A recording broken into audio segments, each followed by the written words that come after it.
Olá, tudo bem? Tudo joinha? Beleza, show de bola! Seja bem-vindo ou seja bem-vinda a mais uma videoaula do meu canal. Eu sou o professor Marcelo. Hoje eu vou iniciar uma nova unidade, Reações Redox.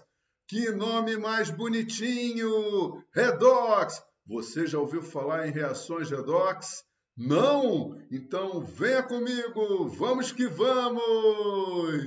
Uma reação redox também é conhecida como reação de oxidação-redução ou reação de ox-redução. Neste tipo de reação, ocorre a transferência de um ou mais elétrons de um elemento químico que sofre oxidação para um elemento químico que sofre redução. Oxidação é sinônimo de aumento de NOx. Quando um átomo perde um ou mais elétrons, ele está perdendo uma ou mais cargas elétricas negativas. Logo, ele sofre um aumento de NOx. Já a redução significa diminuição de NOx. Quando um átomo ganha um ou mais elétrons, ele está ganhando uma ou mais cargas elétricas negativas, ou seja, ocorre uma diminuição de NOx. Numa reação redox, há o agente redutor e o agente oxidante. O agente redutor é a espécie química reagente, cuidado, não é produto, que contém o elemento químico que sofreu oxidação. Este elemento químico sofreu oxidação porque ele provocou a redução de outra espécie química.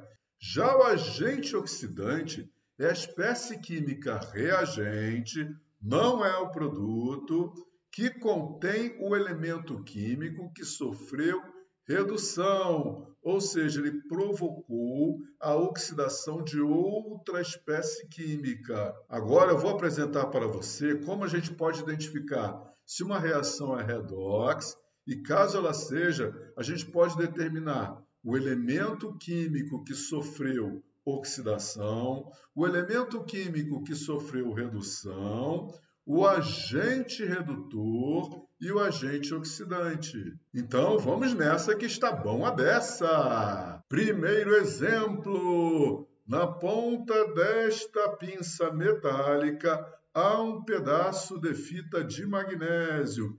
Esta fita foi colocada em contato com a chama de um bico de Bunsen e ela sofreu combustão. Observe a liberação da luz branca bem bonitinha.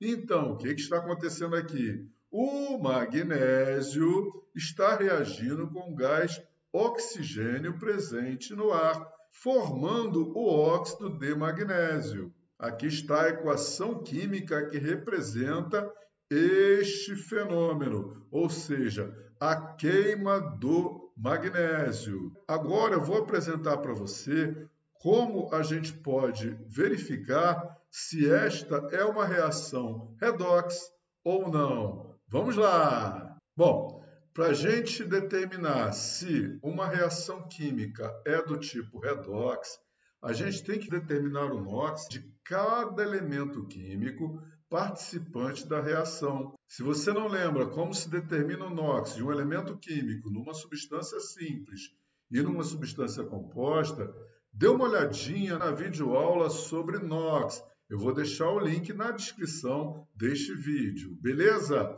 Então vamos lá. Aqui está a equação química balanceada que representa a reação de combustão do magnésio. O magnésio metálico reage com gás oxigênio e produz óxido de magnésio. O magnésio metálico é uma substância simples, logo seu NOx é igual a zero. O gás oxigênio também é uma substância simples, logo o NOx do oxigênio nesta substância é igual a zero. Já o óxido de magnésio é uma substância composta, então a soma dos NOx tem que ser igual a zero. O magnésio é o elemento químico do grupo 2 da tabela periódica. Logo, o seu NOx é mais 2. E neste caso, o oxigênio é menos 2, pois mais 2 com menos 2 é igual a 0. Observe que o magnésio teve o seu NOx aumentado. Ele passou de 0 para mais 2.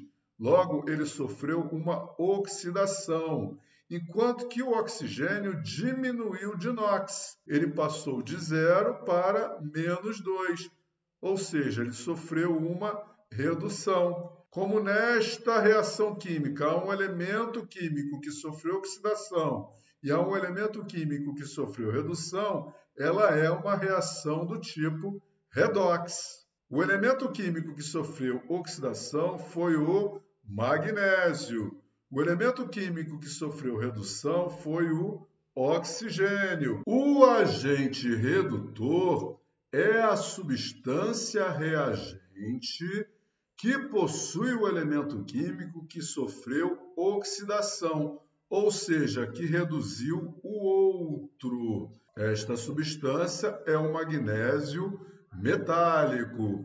O agente oxidante é a substância reagente que possui o elemento químico que sofreu redução, ou seja, que oxidou o outro. Então, o agente oxidante é o gás oxigênio. No caso do agente redutor, eu coloquei o símbolo do magnésio, pois esta é a representação utilizada para a substância reagente que possui o elemento químico que sofreu oxidação.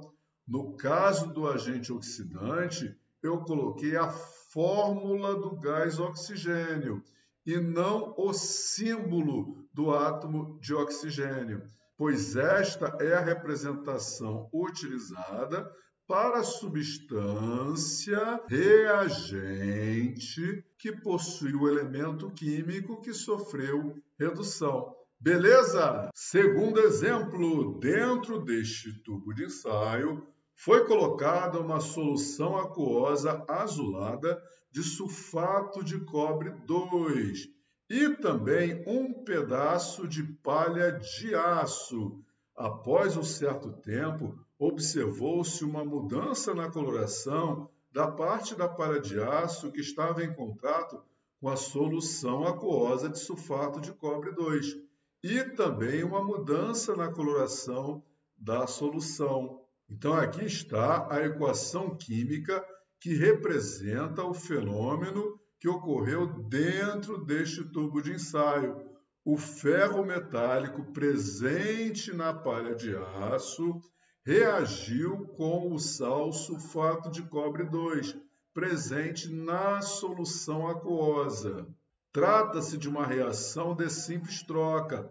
Então, o ferro deslocou o cobre e produziu cobre metálico. A gente pode observar a formação deste cobre metálico na parte de baixo da palha de aço. Esta coloração castanha avermelhada é característica do cobre metálico. Além do cobre metálico, também foi formado o sal sulfato de ferro 2, que ficou em solução aquosa. A transformação do sulfato de cobre 2 em sulfato de ferro 2 provocou a mudança na coloração da solução. A gente pode também representar esta equação química colocando os íons presentes na solução aquosa. Quando o sulfato de cobre 2 se dissolve em água, ele sofre dissociação, se separando no cátion cobre, Cu2+, e no ânion sulfato, SO4, 2-. Quando o sulfato de ferro 2 se dissolve em água, ele também sofre dissociação, se separando no cátion ferro, Fe2+, e no ânion sulfato, SO4, 2-. Observando a equação química, a gente verifica que o ânion sulfato aparece em ambos os lados da equação. Então, ele pode ser cancelado, obtendo-se uma nova equação iônica sem o íon sulfato, que é o íon espectador. Observando esta equação iônica, a gente já verifica que se trata de uma reação redox, pois o ferro sofreu oxidação. Seu NOx passou de 0 para +2. E o cobre sofreu redução. Seu NOx passou de +2 para 0. Porém, quando a representação é feita desta maneira, no próximo slide eu vou mostrar para você como a gente verifica se esta reação de simples troca também é uma reação redox. Beleza? Usando a primeira representação, vou determinar o NOx de cada elemento químico participante da reação. O ferro metálico é uma substância simples, logo o seu NOx é igual a 0. Para se determinar o NOx do cobre não é tão fácil. A gente sabe que o cobre tem mais de um NOx, +1 ou +2. Mas basta a gente lembrar que a carga do ânion sulfato é -2. Ele é proveniente, por exemplo, do ácido sulfúrico, cuja fórmula é H2SO4. Tirando os 2 átomos de hidrogênio, a gente tira 2 cargas positivas, pois cada hidrogênio tem NOx igual a +1. Logo, sobram 2 cargas negativas. Portanto, o sulfato tem NOx igual a -2. Como numa substância composta, a soma das cargas é igual a 0, o NOx do cobre nesta substância é igual a +2. O oxigênio tem NOx -2 na maioria dos casos, e aqui ele é -2.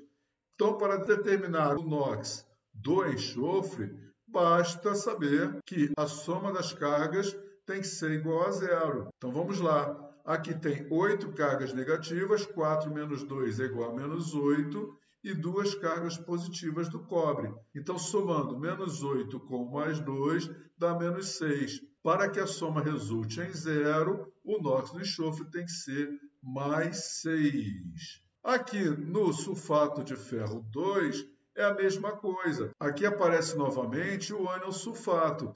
Então, o enxofre tem NOx igual a +6 e o oxigênio tem NOx igual a -2. Para que a soma das cargas seja igual a 0, o NOx do ferro tem que ser +2. E, por fim, o NOx do cobre é igual a 0, pois o cobre metálico é uma substância simples. O ferro sofreu oxidação. Seu NOx passou de 0 para +2. E o cobre sofreu redução. Seu NOx passou de +2 para 0. O elemento químico que sofreu oxidação foi o ferro. O elemento químico que sofreu redução foi o cobre. O agente redutor é a substância reagente que contém o elemento químico que sofreu oxidação, ou seja, o ferro. E o agente oxidante é a substância reagente que contém o elemento químico que sofreu redução, ou seja, o sulfato de cobre 2. Observe que uma reação de simples troca também é uma reação redox. Joinha! Se a reação do ferro com o sulfato de cobre 2 for representada na forma iônica, só muda a resposta para agente oxidante. E o agente oxidante é o íon reagente que contém o elemento químico que sofreu redução. Então, o agente oxidante é cátion cobre, Cu2+. Beleza? Show de bola! Se você gostou desta videoaula, por favor, deixe aquele seu joinha, aquele seu like bem bonitinho. E se você não é inscrito no meu canal, o que você está esperando? Vai lá, inscreva-se já! Eu vou ficar muito feliz por você estar aqui sempre comigo. Já estou indo. Muito obrigado pela sua atenção. Espero que você tenha aprendido tudo direitinho. Até a próxima videoaula. Tchau, tchau. Fui!